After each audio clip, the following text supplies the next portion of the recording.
네, 안녕하세요. 이태희 강사입니다. 네, 이번 시간에는 챕터 2 예금 업무의 일반 사항에 대해서 이제 공부할 텐데요. 우선 챕터 2를 하기 전에 만약에 이제 문제를 풀면서 제가 설명해 드리거나 할 때 이해가 되는 부분도 있고 안 되는 부분도 있습니다. 그러면 그냥 넘어가시지 말고 잠깐 정지해 놓고 책 교재, 저희 원래 교재를 좀 찾아보시거나 하시면서 좀 그렇게 해야 좀 더 공부 효과가 뛰어나겠죠. 항상 문제집과 교재를 같이 놓고 나서 봐주시면 감사하겠습니다. 네, 첫 번째 문제를 보실 텐데요. 다음 중 예금거래의 성질이 아닌 것은 예금거래의 성질입니다. 중요하겠죠. 맨 처음에 나오는 문제는 거의 의의를 많이 접근하기 때문에 좀 중요한 문제입니다. 소비임치계약이다, 요물계약성이다, 상사계약이다, 비부합계약이다. 답은 당연히 비부합계약이다. 이제 설명을 할 텐데요. 소비임치계약이란 목적물에 반환할 수 있는 특약이 붙어있는 내용의 계약이다. 한마디로 제가 어떤 걸 주었을 때 다시 그걸 나한테 반환한다. 그런 계약사항이 있는 게 소비임치계약입니다. 당연한 거지만 법적으로 할 때는 당연히 기입을 해놔야겠죠. 네. 그리고 요물계약성이다. 당사자 간의 합의와 중요한 건 여기서 합의뿐만이 아니라 물건의 인도가 있어야지만 요물계약성입니다. 만약에 합의만 있다면 그건 낙성계약이기 때문에 요물계약성이 되기 위해서는 합의와 물건의 인도가 있어야 된다라는 거 꼭 체크해 주시고요. 상사계약이다. 네, 상사계약은 상해의 계약입니다. 상인과의 계약. 일반 은행은 이익을 취급하는 기관이기 때문에 상인이라고 볼 수 있겠죠. 그러므로 상사계약이다. 비부합계약이 아니라 부합계약인데요. 부합계약이라면 정형화 시켜놓은 일반 거래 약관이 있습니다. 일반 거래 약관에 따라 체결되는 계약을 부합계약이라 하고요. 이 네 가지가 예금거래의 성질이기 때문에 보기에 내기 좋겠죠. 사지선단이니까 꼭 챙겨가시고 확인해 주시면 감사하겠습니다. 다음으로 보기에 가로 안에 말로 적절한 것은 이라고 했는데요. 당사자 간의 합의와 방금 했던 합의와 물건의 인도가 나왔는데요. 그럼 당연히 답은 요물계약성이겠죠. 이런 식으로 문제가 나올 수도 있기 때문에 합의와 물건의 인도가 돼야지만 요물계약성이다. 만약에 여기서 합의만 있다면 낙성계약이므로 그거 아까 방금 말씀드렸지만 중요한 부분이기 때문에 꼭 짚고 넘어가 주셔야 되겠습니다. 다음으로 3번. 각종 예금 계약의 법적 구조에 대한 설명을 옳지 않은 것은 보통 예금은 반환기간이 정해지지 않고 질권 설정이 가능하다라고 나왔습니다. 우선 답이 1번인데요. 질권 설정. 질권이라고 하는 단어가 있는데요. 질권이라는 아주 간단하게 말했을 때 담보가 가능하냐 그 얘기입니다.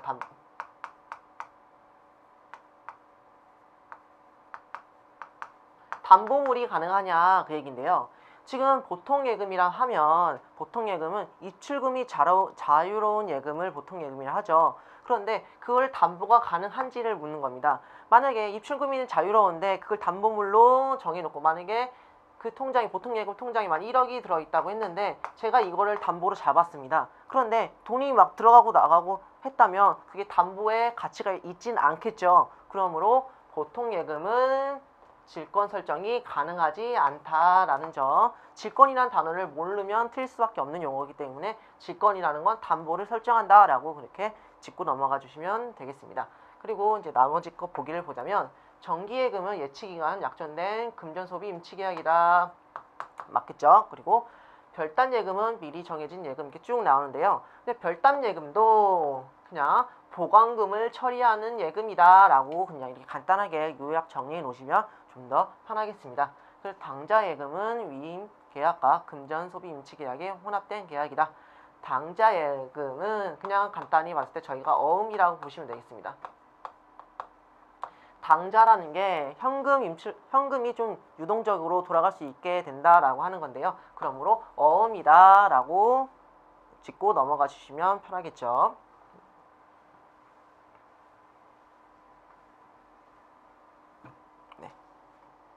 다음으로 4번을 보실 텐데요.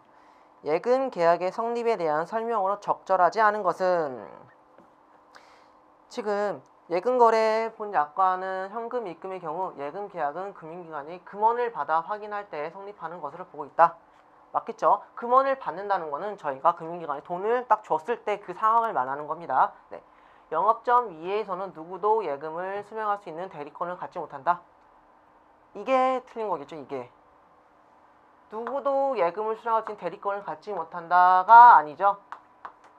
누가 가능해요? 지금 138쪽에 저희 본 교재 138쪽에 적혀져 있는데요.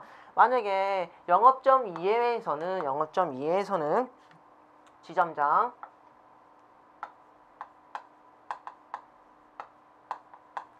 간단히 말해서 저희 우체국이라면 우체국장이겠죠?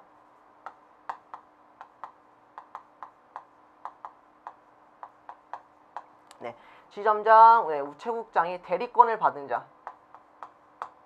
지점장이랑 우체국장이 와도 되고요. 그 다음에 대리권을 받은 자.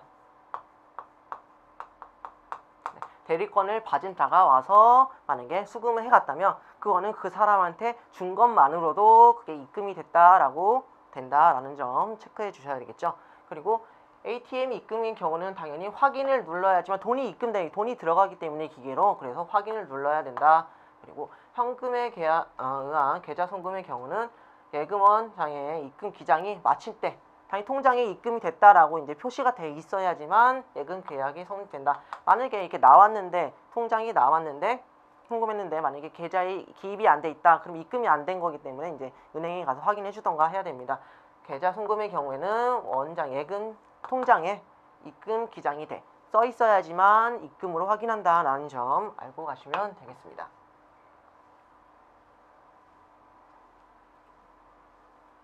네. 다음으로 5번 보시겠는데요. 예금 거래 계약이 성립하기 위한 요건으로 적절하지 않은 것은 예금 계약 거래 성립하기입니다.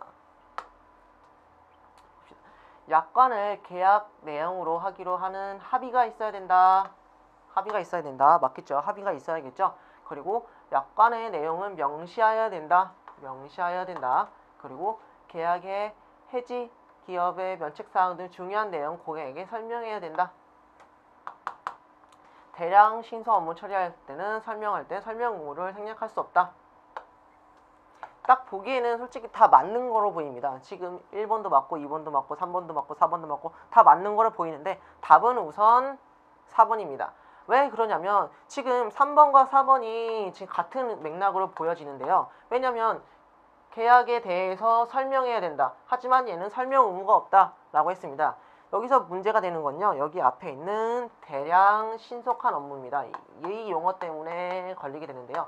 원래는 고객의 요청이 있다면 설명을 해야 되는 게 맞지만 대량이나 신속한 업무라면 그렇게 중요한 내용은 아니겠죠. 원래 고객에 꼭 설명해야 되는 내용, 고객의 손해가 되는 내용은 고객에게 설명을 해야겠지만 이렇게 대량이나 신속한 업무라면 그닥 그렇게 중요한 내용이 아니기 때문에 그 정도는 설명을 안 해도 괜찮다. 만약에 대량 신속한 업무일 때만입니다. 업무일 때는 설명의 의무가 없다라는 거 그렇게 이해해 주시고 넘어가 주시면 되겠습니다.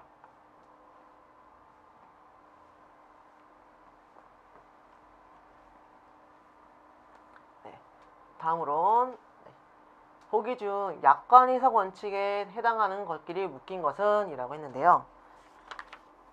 네, 1번 기업은 객관적인 해석이 원칙이다. 객관적으로 해야겠죠. 사람들마다 누구는 좋고 누구는 나쁘고 나 쟤 싫다, 얘 좋다 해서 서로 상의되게 반대되게 안 좋게 그렇게 보면 안 되겠죠. 객관적인 해석의 원칙이다.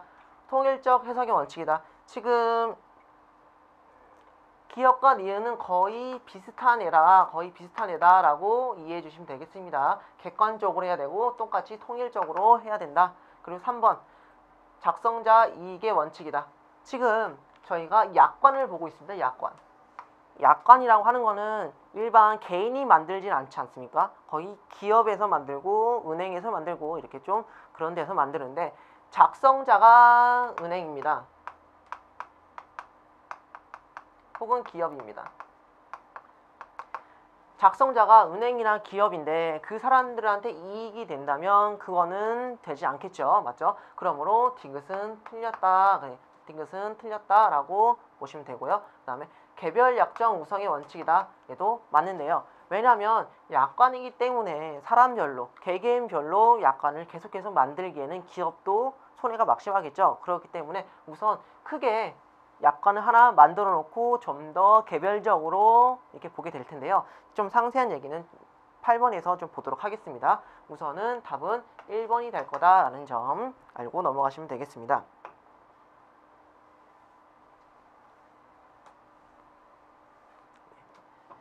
다음으로 7번을 보실 텐데요. 예금 거래 약관에 대한 설명으로 적절하지 않은 것은 계약 당사자 간에 일방에 미리 작성하여 정형화시켜 놓은 계약 조항을 일방 거래 약관이라고 한다. 일방 미리 작성하여 놓은 거는 지금 기관에서 은행에서 미리 만들어 놓고 계약을 시작을 하는 거겠죠. 네. 그리고 일반 거래 약관과 별도로 체결되는 계약을 부합계약이라고 한다. 부합계약이라는 거는 아까 제가 말씀드린 여기 일반 거래 약관이랑 계약하는 게 부합계약입니다. 이것이 별도로 체결되는 애가 아니라 일반 거래 약관과 했을 때 되는 게 부합계약이니까 답이 2번이겠죠. 네.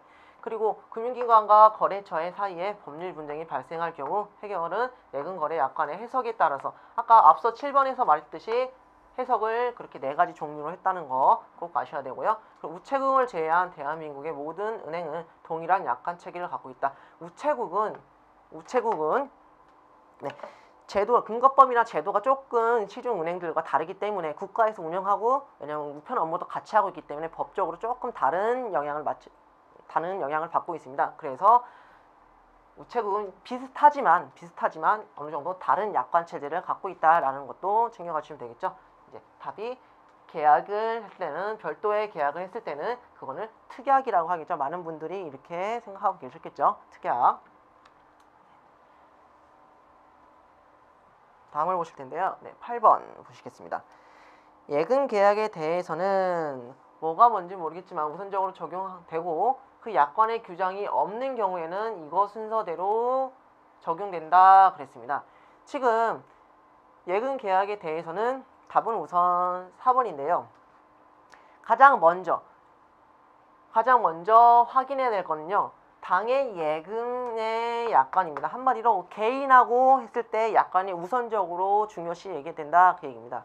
지금 예금 거래의 기본 약관은 기업이 일관적으로 만들어 놓은 약관입니다. 얘를 1번이라고 하고 2번이라고 하고 만약에 3번이라 한다면 3번은 큰 틀에서 이렇게 잡고 있는 거기 때문에 이게 모든 애가 성립된 겁니다. 그럼 여기서 예금거래 약관이 큰 틀이고요. 거기에 이제 조금 또 예금별 약관이 있지 않겠습니까? 그 약관이 여기 안에 들어가 있는 거고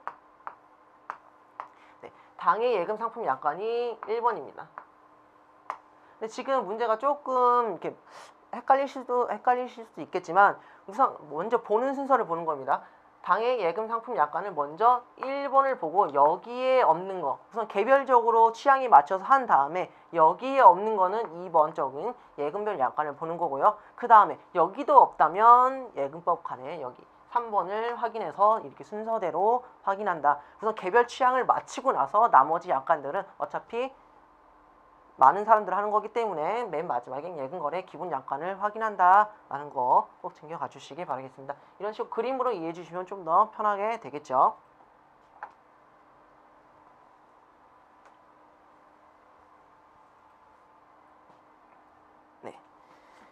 다음은 9번인데요.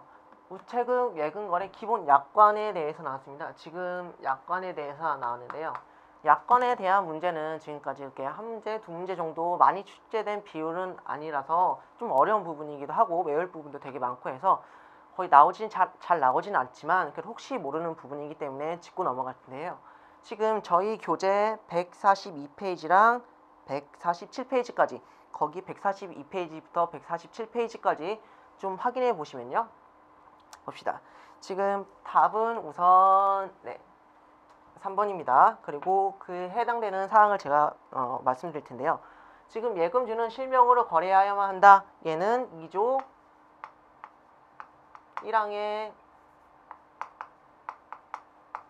142쪽부터 147쪽 보시면 2조 1항에 실명으로 거래해야 된다. 그렇게 써져 있고요. 거치식 적립식 예금은 비밀번호 신고하지 않을 수 있다. 이거는 6조 3항.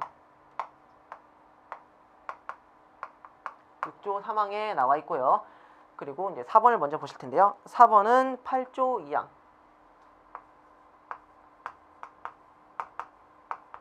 항에 나와 있고요. 4번은 책임 의무를 책임 의무를 지지 않는다. 의무를 지지 않는다라고 주시는데 얘가 6조 3항입니다. 확인해 주시고 봐주시면 되겠는데요. 우선 근데 뭐 이거 보면 알긴 하겠지만 백지보충이란 뭐냐? 백지보충이라는 거는 어음입니다. 그러니까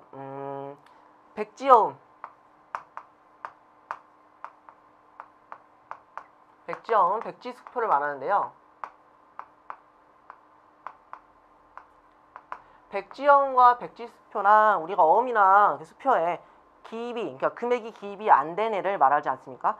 그런 애들은 지금 우체국에서 직접 기입을 함으로써 그 어음을 완성할 수 있다라는 게 의문을 진다라는 게 그런 뜻이기 때문에 우체국에서 어음과 수표를 완성하면 안 되겠죠. 그러므로 그런 백지 보충 등의 의무를 지진 않는다라는 게 맞는 답입니다. 만약에 우체국이 진다면 우체국의 금액을 바꿀 수 있기 때문에 그런 식으로 이해해 주시는 게 좀 더 쉽게 접근할 수 있어서 백지 보충이라는 거는 백지엄이나 백지수표를 완성되게 만든다. 그렇게 금액을 기입해서 완성되게 만든다. 그렇게 이해해 주시면 좋겠습니다.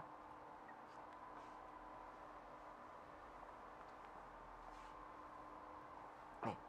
다음 10번 문제를 보실 텐데요.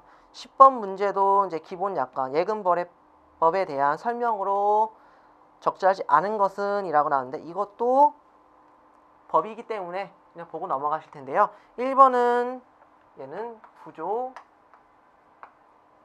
1항에 나와 있고요. 2번은 9조 2항에 나와 있습니다. 3번은 9조 5항, 4번은 12조 1항. 이런 식으로 나와 있는데요. 우선 얘네들은 거의 뭐 다 보면 맞는 말이지만 우선 저희가 봤을 때 이자는 100원 단위가 아니겠죠. 많은 은행을 봤을 때 모든 은행뿐만 아니라 금융기관뿐만 아니라 모든 통신사나 그런 데를 봤을 때 절삭 단위는 다 10원 단위겠죠. 10원 단위이기 때문에 꼭 그거는 이제 기본적으로 상식으로 알고 계셔도 좋기 때문에 이자나 단위는 10원 단위로 절삭된다라는 거 챙겨가시고 하시면 좋겠습니다.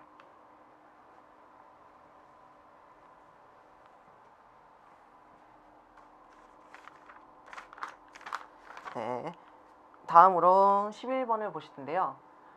가로 안에 들어갈 내용을 적절한 것은 예금주가 우체국과의 거래와 관련하여 이의가 있을 때는 어디에 분쟁 조정을 신청할 수 있다라고 했는데요. 답은 당연히 금융분쟁처리기구겠죠. 지금 우체국이 다른 여타 은행과 법적으로 좀 다르게 법적 조치를 받고 있지만 그래도 우체국도 금융기관의 하나지 않습니까? 금융기관의 틀 안에 있다고 볼 수 있는데요. 그러므로 당연히 금융분쟁처리기구에서 이를 제공하면 여기서 우체국의 문제를 좀 해결해주고 이런 식으로 중간 역할을 해준다라는 점 챙겨가셔야겠죠. 지금 법적으로 다르다고 아예 독립된 부분이라고 생각하실 수도 있는데 그게 아니라 한 틀에 있지만 거의 비슷한 애들이지만 약간만 다르다라는 거 그렇게 이해해 주시고 넘어가 주시면 되겠습니다. 네. 다음으로는 12번인데요. 예금 거래의 대리 제도에 대한 설명으로 적절하지 않은 것은 1번 대리건의 발생 원인으로는 임의 대리와 법정 대리가 있다. 당연하겠죠. 맞는 얘기죠. 발생 원인으로는 임의 대리와 법정 대리 두 개가 있다. 예금을 수입할 경우에도 대리건의 존부를 반드시 해야 한다. 답은 2번인데요. 우선 나머지 것도 보고 가겠습니다. 행위 무능력자인 경우 미성년자의 경우는 친권자, 당연히 친권자 되겠죠. 그리고 친권자가 없을 시에는 이제 후견인이 대리인이 될 수 있다라는 점도 맞고요. 사망한 경우 사망자의 유언 집행자와 상속 재산 관리인이 대리인이 된다. 당연하겠죠. 이것도 다 맞는 얘기입니다. 근데 2번이 왜 틀리냐? 지금 예금을 수입한다. 예금을 받는다. 은행이 제가 돈을 주고 은행이 돈을 받는 경우겠죠. 그 경우에는 은행은 손실이 없습니다. 왜냐하면 만약에 다른 사람이 다 잘못 났다 하면은 그 돈을 다시 또 돌려주면 되기 때문에 은행의 입장에서는 손해날 게 없죠. 그러므로 굳이 존부를 반드시 확인할 필요는 없습니다. 근데 존부를 확인할 수도 있지만 확인할 경우도 있고 하지만 꼭 해야 되는 건 아니다. 그렇게 이해해 주시고 넘어가 주시면 되겠죠. 네. 다음으로는 예금 거래에 대한 설명으로 옳지 않은 것은 이라고 했는데요. 네. 법인과의 예금 거래는 그 대표자 또는 그로부터 대리권을 수여받은 수여받은 대리인과 하여야 한다. 당연하겠죠. 법인은 한 사람으로 그 대표가 있지만 그 사람이 모든 업무를 볼 수는 없지 않습니까? 그렇기 때문에 그 대표자 또는 대리권을 받은 사람이 대리권을 받은 사람과 예금 거래를 해야 된다. 그리고 2번 당좌거래와 같이 회사의 신용 상태가 문제가 되는 경우에는 등기부 등본과 인감증명 등에 청구하여 법인의 존재와 여부와 대표자를 엄격하게 확인해야 되겠죠. 왜냐하면 당좌거래가 앞서 말씀드렸듯이 당좌거래는 어음입니다. 어음이므로 제가 종이를 줬을 때 그 큰 금액을 은행에서 지급하는 거기 때문에 꼭 대표자가 누군지 부실기업인지 아닌지 그 돈을 받을 수 있는지 은행이 꼭 확인하겠죠. 그러므로 엄격한 확인이 필요하다라는 점 아셔야 되겠고요. 그리고 3번 국가 지방자치단체 등과 같이 예금 거래를 할 때는 예금주는 출납원으로 한다. 지금 국가와 지방자치단체가 하는 겁니다. 개인 대 개인이 아니라 개인과 국가지방자치단체, 기업과 국가지방자치단체가 한다면 당연히 출납원으로 하는 게 아니겠죠. 지금 그에 대한 국가지방자치 명으로 해야겠죠. 그래야지만 돈이 들어오고 나갔다는 게 투명해지고 명확해지기 때문에 출납원이 하는 게 아니라 국가 명이나 혹은 지방자치단체 명으로 직접 기입이 돼야 된다. 그 얘기입니다. 그리고 조합과 예금 거래를 하기 위해서는 조합원은 전원의 이름으로 하는 것이 원칙이지만 조합 대표자의 거래를 할 수 있다. 얘도 맞는 사항이겠죠. 여기서는 이런 식으로 국가와 지방자치단체라면 그 명으로 입금이 돼야 된다라는 거 꼭 알고 가셔야 되겠습니다.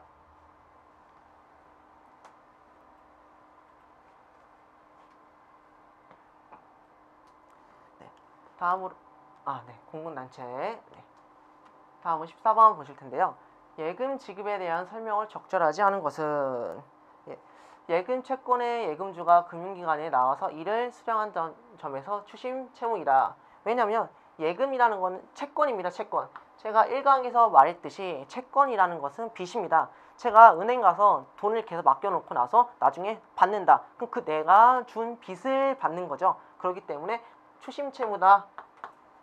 빚을 다시 받는다라는 점에서 왔고요. 예금 채권의 준 점유자에 대하여 선의 무과실로 예금을 지급한 경우에는 그 청구자가 무권리자라면 그 지급에 책임을 져야 한다. 네, 답은 우선 이건데요. 답은 2번이지만 우선 다음 보기를 보고 가겠습니다. 예금 청구서의 금액, 비밀번호, 청구권 일자 등이 정정된 경우는 반드시 정정인을 받거나 새로운 전표가 작성하도록 해야 된다.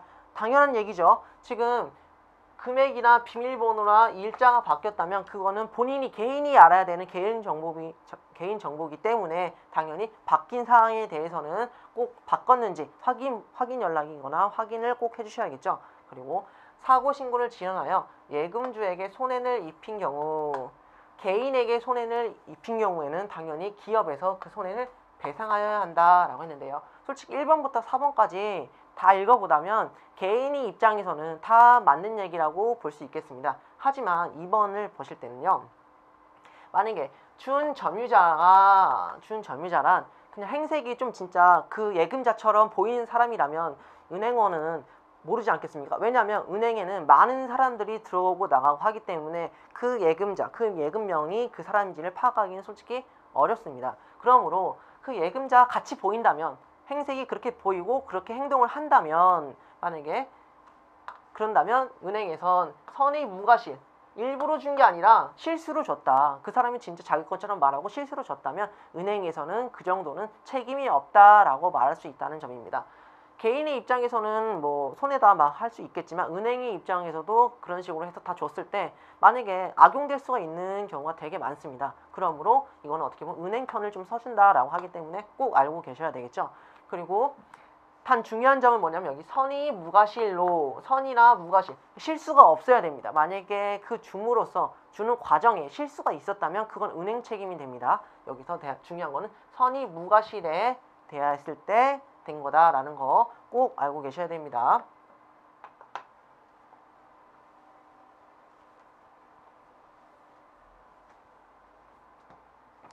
네. 다음으로는 15번을 보실 텐데요.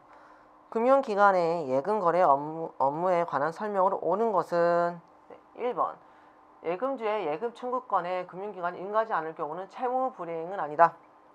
네, 2번 1번 먼저 보시겠는데요. 금융기관이 응하지 않았다.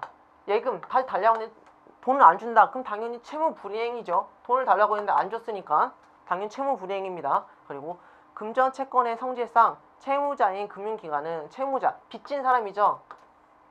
그리고 예금자에 대해 원칙적으로 불가항력으로 주장할 수 있다. 불가항력을 주장할 수 없죠. 왜냐하면 채무자면 당연히 빚을 갚아야 되지 않겠습니까? 그러므로 불가항력을 주장할 수 없다. 그리고 3번 기한에 정함에 있는 예금은 추심 채무가 아니기 때문에 약정한 지급 기일에 반드시 지급해야 한다. 기간이 정해 있는 예금이라면 이거는 은행 입장에서는 빚이 되는 겁니다. 제가 계속 돈을 은행에 넣고 있기 때문에 은행에 주기 때문에 그거는 언젠가 다시 받지 않겠습니까?